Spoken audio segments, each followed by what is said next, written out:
स्वागत करता हूं आप सभी का मोस्ट एनआईसीटी के यूट्यूब हिंदी चैनल पर। दोस्तों आज हम बात करेंगे एमएस डॉस के बारे में। यानी एमएस डॉस का मतलब माइक्रोसॉफ्ट डिस्क ऑपरेटिंग सिस्टम। इसके सामने माइक्रोसॉफ्ट इसलिए लगता है क्योंकि इसको माइक्रोसॉफ्ट कंपनी ने खरीद लिया है। जो विंडोज बनाने वाली माइक्रोसॉफ्ट कंपनी है उसने डॉस को खरीद लिया है, इसलिए इसके पहले एमएस डॉस लगता है। तो दोस्तों एमएस डॉस क्या होता है? एमएस डॉस एक प्रकार, जिस तरह हमारी विंडोज होती है उसी तरह यह भी एक प्रकार का कमांड बेस्ड ऑपरेटिंग सिस्टम होता है, जिसको सीयूआई बेस्ड ऑपरेटिंग सिस्टम बोलते हैं। सीयूआई का मतलब होता है कमांड यूजर इंटरफेस। ये इंटरफेस क्यों है? ये किसी भी कंप्यूटर और किसी भी यूजर के बीच की एक कड़ी होता है। कड़ी का मतलब होता है कि दोनों के बीच का एक इंटरफेस होता है, जिससे कंप्यूटर में काम करने में यूजर को आसानी होती है। तो दोस्तों इस पे जब भी हम काम करते हैं तो काम करने के लिए हमें कमांड को याद रखना पड़ता है, क्योंकि ये किसी भी प्रकार का ग्राफिकल बेस नहीं होता। इसमें कोई आपको फिगर या चित्र नहीं दिखाई देते हैं। इस पे जितना भी वर्क किया जाता है सारा का सारा कमांड बेस होता है।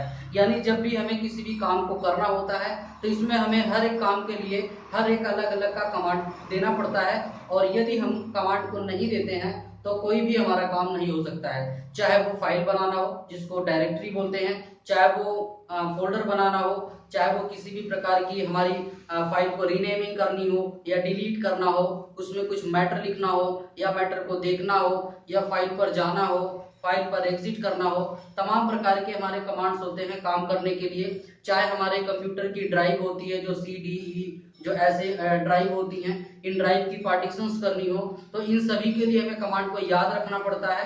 हालांकि अभी आज की डेट में कमांड को ज्यादातर यूज नहीं किया जाता है। ज्यादातर हैकिंग वगैरह जो जहाँ पे एथिकल हैकिंग सिखाई जाती है वहां पे इसका यूज किया जाता है, प्रोग्रामिंग में किया जाता है, बल्कि नॉर्मल लाइफ में इसका यूज नहीं किया जाता है। ज्यादातर लोग विंडोज को यूज करते हैं। तो लेकिन फिर भी हमें इसकी जानकारी रखनी चाहिए। जब हमारे पास विंडोज नहीं था, हमारे कंप्यूटर में जब विंडोज नहीं था, इसके पहले ये कमांड पे ही काम किया जाता था, डॉस पे ही काम किया जाता था। तो जब हमारे पास विंडोज आया तो विंडोज आने के बाद में जब विंडोज की कंपनी यानी माइक्रोसॉफ्ट कंपनी ने जब इसको विंडोज बनाया तो इसको खरीद लिया, और खरीदने के बाद में इसको विंडोज और ये डॉस दोनों का क्या कर दिया, वो मिक्सिंग कर दिया। और उसके बाद में जब भी विंडोज कोई भी आता है तो इसमें डॉस बाय डिफॉल्ट कंपनी बना के देती है, आपको अलग से लेने की जरूरत नहीं पड़ती है। तो दोस्तों ये डॉस होता है। इस डॉस पे काम कैसे किया जाएगा और डॉस इसकी विशेषता क्या होती है, अब हम ये जान लेते हैं।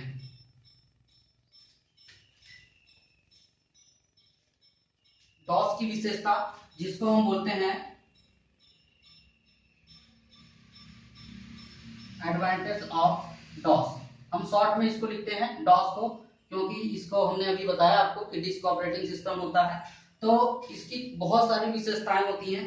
पहली विशेषता तो ये होती है कि जो डॉस होता है ये एक कमांड यूजर इंटरफेस होता है। यानी इसमें किसी भी प्रकार का सेंसिटिव कोई नहीं है, कोई संवेदनशीलता नहीं होती है। जब भी हमें कोई काम करना है तो इस काम को करने के लिए हमें कमांड को देना ही देना होता है। ये हमारा पहली विशेषता है। उसके बाद में दूसरी विशेषता होती है, यदि हम किसी भी प्रकार की सब डायरेक्टरी या डायरेक्टरी क्रिएट कर रहे होते हैं अपने कमांड पे, तो उसके कैरेक्टर्स जो होते हैं, जो लिखने के कैरेक्टर्स होते हैं, डायरेक्टरी के नेम हो या फाइल के नेम हो, वो 8 कैरेक्टर से अधिक नहीं होनी चाहिए। आई मीन 8 कैरेक्टर यानी 8 अक्षर से ज्यादा नहीं होना चाहिए। यदि आप 8 अक्षर से ज्यादा इसको देते हैं तो बाय डिफॉल्ट ये सपोर्ट नहीं करता है।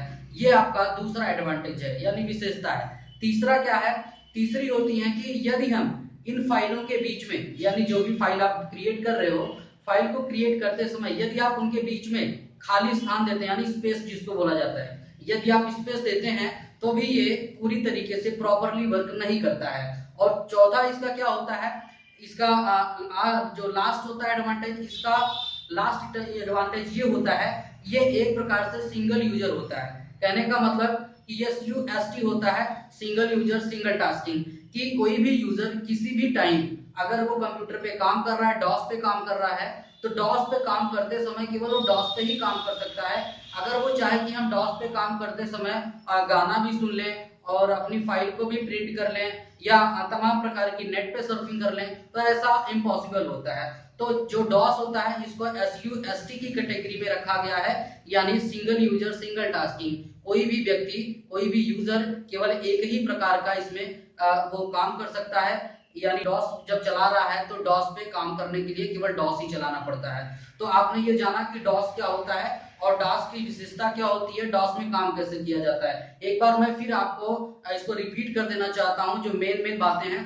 मेन बातें ये हैं कि अगर हमें किसी भी प्रकार का कमांड, चाहे हम फाइल को क्रिएट कर रहे हो या किसी भी प्रकार से फाइल को रीनेमिंग कर रहे हो, उसमें कोई मैटर टाइप कर रहे हो या उसमें कोई मैटर टाइप किया हुआ पहले से वो देख रहे हो, तो देखते समय हमें मैटर को देखने के लिए हमें कमांड देना पड़ेगा। यदि आपको कमांड नहीं आता है तो आप डॉस पर काम नहीं कर पाएंगे, ये आप पूरी तरीके से जान लीजिए। तो आगे की वीडियो में हम आपको ये भी बताएंगे कि कौन कौन से कमांड होते हैं और कौन कौन से कमांड किस किस चीज के लिए यूज किए जाते हैं आपके कंप्यूटर पे। तो दोस्तों आज के लिए बस इतना ही। उम्मीद है आपको वीडियो अच्छी लगी होगी। वीडियो अच्छी लगे तो चैनल को लाइक करें, शेयर करें और सब्सक्राइब करें और बेल आइकन जरूर दबाएं। जय हिंद, जय भारत।